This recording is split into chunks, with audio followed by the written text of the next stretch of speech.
Hello everyone, welcome back to my channel Educational Escapades। तो दोस्तों एक बार फिर से मैं मौजूद हूँ आप सबके सामने सोलर सिस्टम से रिलेटेड जो हमने इससे पिछली वीडियो बनाई थी जिसमें मैंने आप लोगों को सोलर सिस्टम प्लैनेट्स वगैरह के बारे में कुछ आधुनिक जानकारी देने की कोशिश करी थी, यूनिवर्स के बारे में जानकारी देने की कोशिश करी थी। उसी वीडियो को आगे बढ़ाते हुए आज मैं आप लोगों के लिए यूनिवर्स एंड सोलर सिस्टम से रिलेटेड कुछ इम्पोर्टेंट इन्फॉर्मेशन लेकर आया हूँ जो कि आपके डिफरेंट एग्जाम्स में काम आएगी। तो without wasting our time, let us start our today's video which is based on solar system। तो दोस्तों आज की वीडियो में हम स्टार्ट करने वाले हैं सन से। सन एक बहुत ही इम्पोर्टेंट टॉपिक है जिससे रिलेटेड बहुत सारे क्वेश्चन डिफरेंट एग्जाम में पूछे गए हैं और पूछे जाएंगे आगे भी, क्योंकि सन है ही एक ऐसा टॉपिक। तो आज की इस वीडियो को हम सन के साथ स्टार्ट करेंगे। तो अगर आप लोगों को वीडियो पसंद आए तो आप लाइक शेयर एंड सब्सक्राइब जरूर कीजिएगा, अपने दोस्तों के साथ शेयर कीजिएगा ताकि सभी को ये जो जानकारी है वो प्राप्त हो सके। तो चलिए दोस्तों आज की हम इस वीडियो को स्टार्ट करते हैं सन टॉपिक के साथ। तो सन जो है, जैसा कि आप लोगों को दिख रहा होगा, sun is the major source of energy of the solar system. Solar system का एक एनर्जी का सबसे बड़ा स्रोत, सबसे मुख्य स्रोत है हमारा सन। जो एनर्जी सन के पास इतनी सारी है वो आई कहाँ से? सन के अंदर न्यूक्लियर फ्यूजन रिएक्शन होता रहता है। न्यूक्लियर फ्यूजन रिएक्शन की वजह से क्या होता है, सन के अंदर से एक एनर्जी निकलती है जिसकी वजह से हीट एंड लाइट प्रोड्यूस होती है। तो अगर आपसे कभी कोई पूछ ले कि भाई सन के अंदर इतनी एनर्जी कहाँ से आई, तो आप लोग उसको ये जवाब देंगे कि सन के अंदर न्यूक्लियर फ्यूजन रिएक्शन होता है जिसकी वजह से हीट एंड लाइट जो है वो प्रोड्यूस होती है। तो ये बात आप दोस्तों आप लोगों को पता होनी चाहिए। Next point is the glowing surface of the sun that we see is called photosphere. जो सन का ग्लोइंग सरफेस आपको दिखता है, आप कभी भी सन को देखिए, आप लोगों को सन जो है वो ऑरेंज या येलो कलर का, अक्सर हमें ऐसा ही दिखता है ऑरेंज या येलो कलर का। तो जो ग्लोइंग सरफेस हमें सन का दिखता है उस ग्लोइंग सरफेस को हम कहते हैं दोस्तों फोटोस्फेयर। याद रखिएगा ये बात, जो ग्लोइंग सरफेस होता है सन का उसको हम कहते हैं फोटोस्फेयर। और फोटोस्फेयर के बाद जो है एक रेड कलर की एक लेयर होती है जिसको हम कहते हैं क्रोमोस्फेयर। तो ये एक अनदर लेयर है सन की जिसका नाम है क्रोमोस्फेयर। और फोटोस्फेयर और क्रोमोस्फेयर के पीछे एक और लेयर होती है जिसको कहा जाता है कोरोना। दोस्तों ये कोरोना वायरस नहीं है, कोरोना एक सन की लेयर को भी कहा जाता है, पर ये जो लेयर है वो हमें दिखती नहीं है। ये लेयर हमें सिर्फ तभी दिख सकती है जब एक्लिप्स लगा हो, मतलब कि सूर्य ग्रहण जब लगेगा ये लेयर आपको केवल तभी विजिबल होगी, अदरवाइज ये लेयर जो है विजिबल नहीं होती।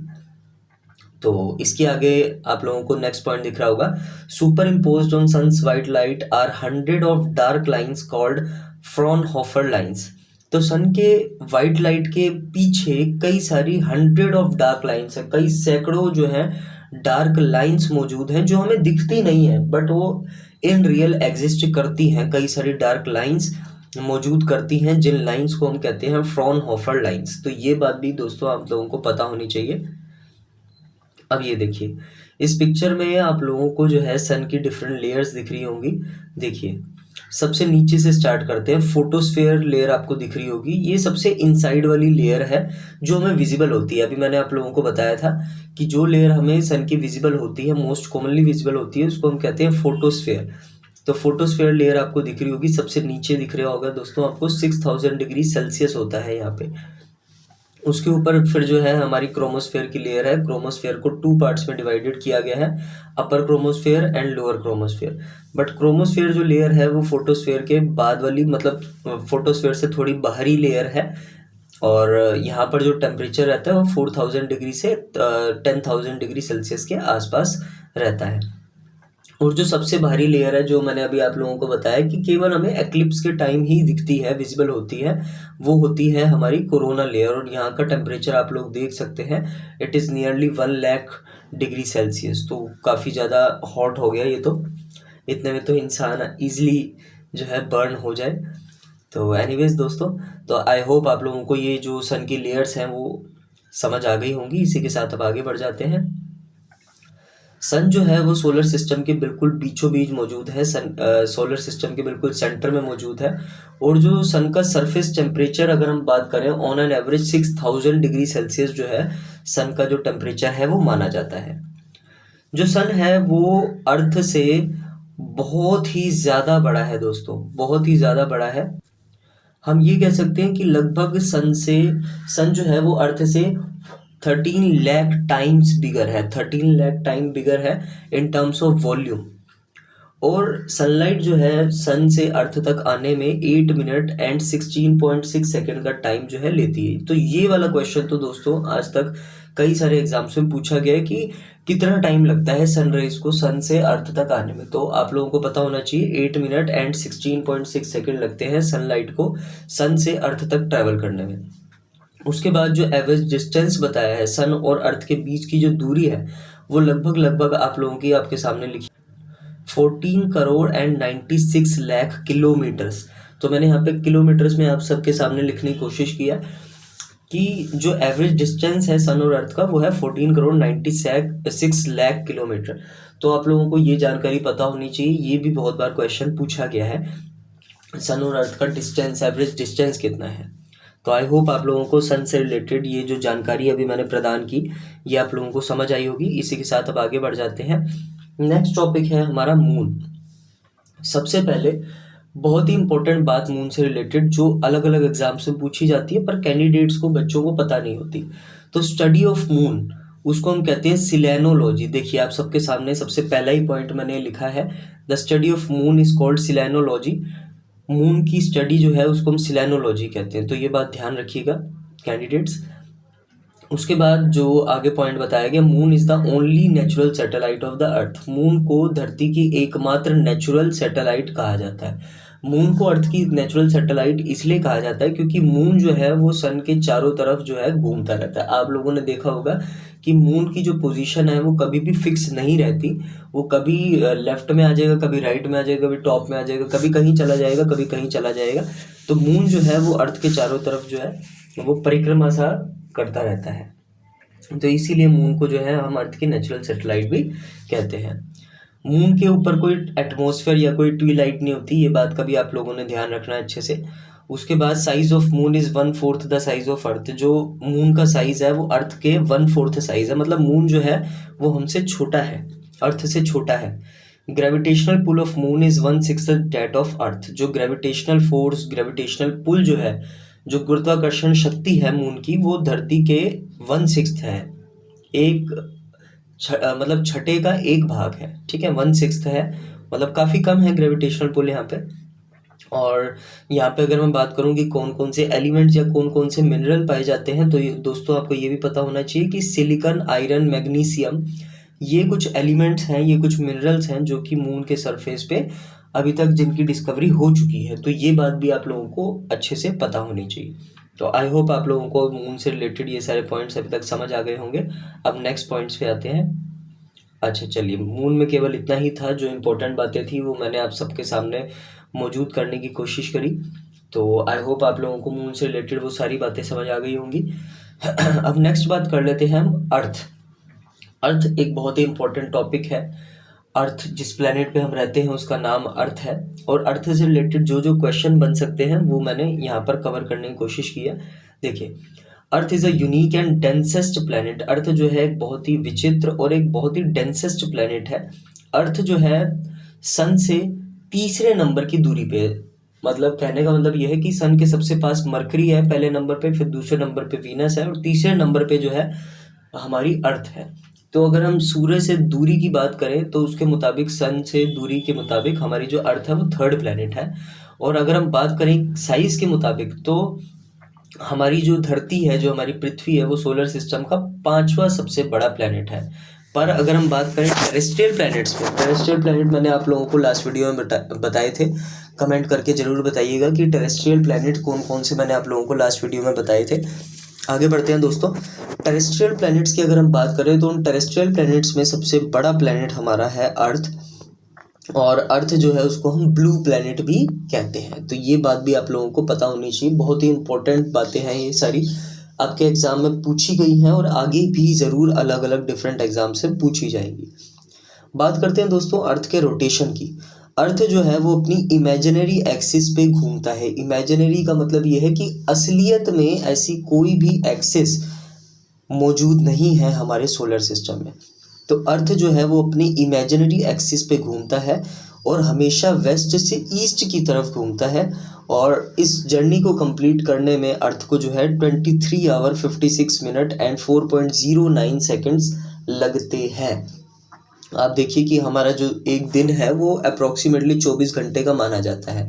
तो अप्रोक्सीमेटली 24 घंटे का माना तो जाता है, पर असलियत में अर्थ जो है उसको अपना एक रोटेशन कंप्लीट करने में 23 आवर 56 मिनट एंड 4.09 सेकंड्स लगते हैं।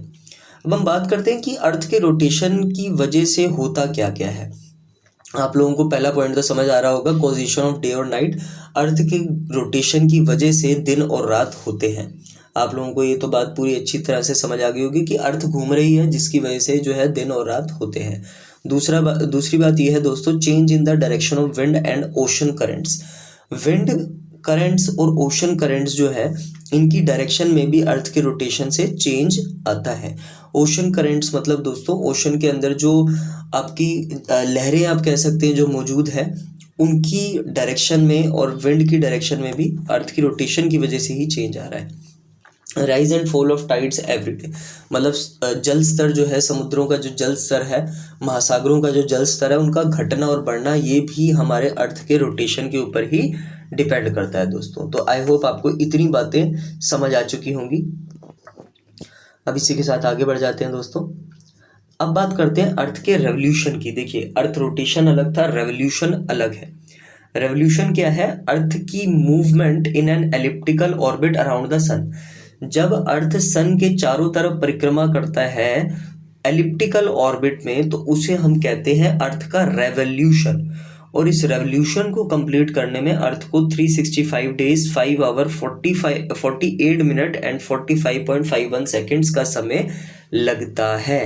मोटा मोटा हम ये कह सकते हैं 365 डेज एंड 6 आवर्स लगते हैं, ठीक है, और अप्रॉक्सीमेटली हम ये कह सकते हैं। अब देखिए 365 डेज तो ठीक है, हमारा पूरा साल जो है 365 डेज का होता है, पर लगभग 6 घंटे का समय जो है वो बच रहा है हर साल। 6 घंटे का इस साल बचा, 6 घंटे का नेक्स्ट साल बचा, फिर 6 घंटे का उससे नेक्स्ट साल, और फिर 6 घंटे का उससे नेक्स्ट साल। 4 साल बाद ये जो है 6 घंटे ऐड होके 24 घंटे बन जाते हैं। 24 घंटे का एक दिन बन जाता है। इसी वजह से 4 साल बाद कैलेंडर के अंदर एक एक्स्ट्रा दिन होता है और उस ईयर को हम लीप ईयर कहते हैं।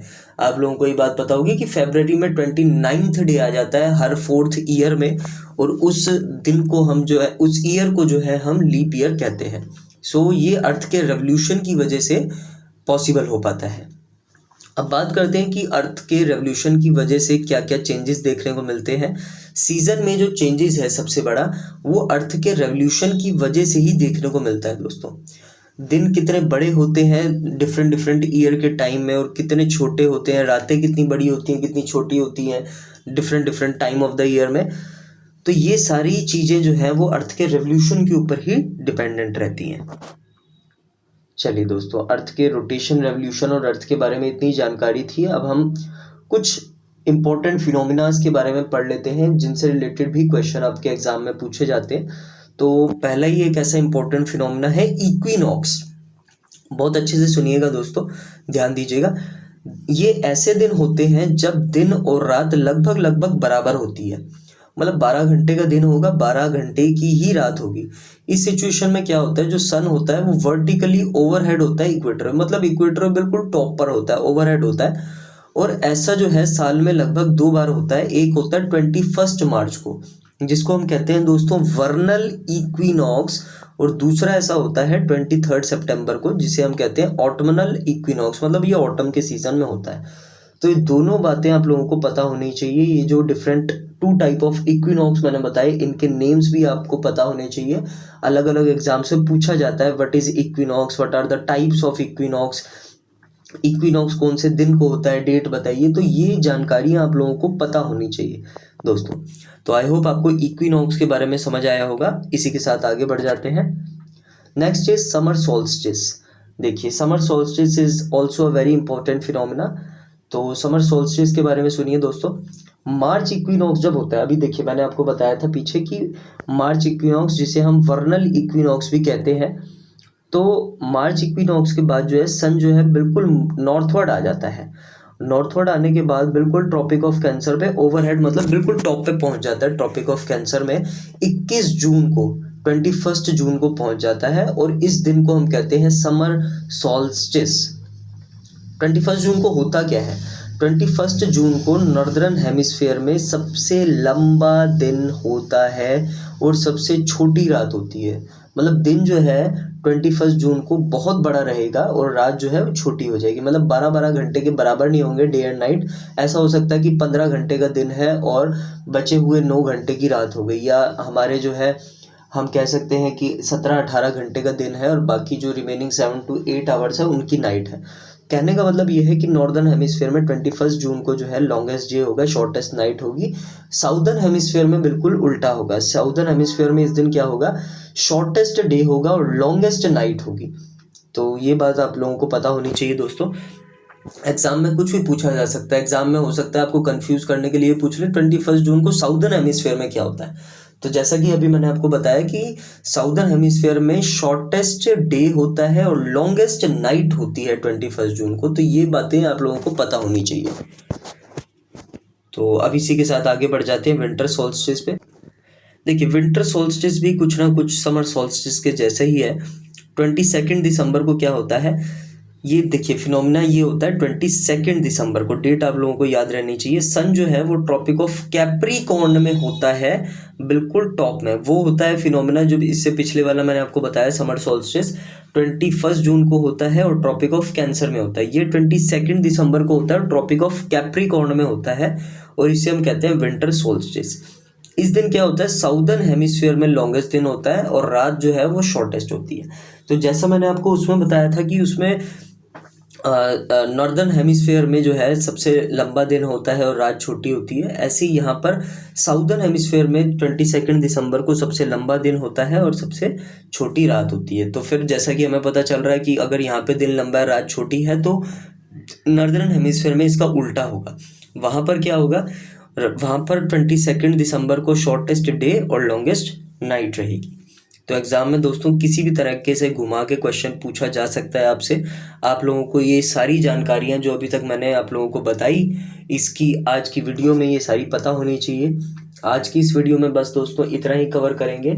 सोलर सिस्टम, यूनिवर्स से रिलेटेड, प्लैनेट से रिलेटेड और इम्पोर्टेंट फिनोमिना से रिलेटेड जो जो इन्फॉर्मेशन मैं आप लोगों को दे सकता था, जो कि डिफरेंट एग्जाम में पूछी जाती है या पूछी गई है, वो मैंने आप लोगों को दोनों वीडियो के पार्ट्स में देकर कवर करने की कोशिश की है। तो आई होप आप लोगों को वीडियो जो है वो थोड़ी ज्ञानवर्धक लगी होगी, अच्छी लगी होगी। अगर आपको वीडियो अच्छी लगी है दोस्तों तो आप लाइक, शेयर एंड सब्सक्राइब जरूर कीजिएगा। इससे हमें मोटिवेशन मिलती है और हम नई वीडियो बनाने के लिए जो है प्रेरित होते हैं। तो हमारे YT चैनल का नेम है एजुकेशनल एस्केपेड्स, स्पेलिंग देख लीजिएगा दोस्तों। और हमारा YT हैंडल है @educational escapades। तो अगर आप लोगों को वीडियो पसंद आई है तो दोस्तों लाइक, शेयर एंड सब्सक्राइब जरूर कीजिए। आज की इस वीडियो में बस इतना ही। मिलते हैं अपने नेक्स्ट वीडियो में, तब तक के लिए बाय बाय।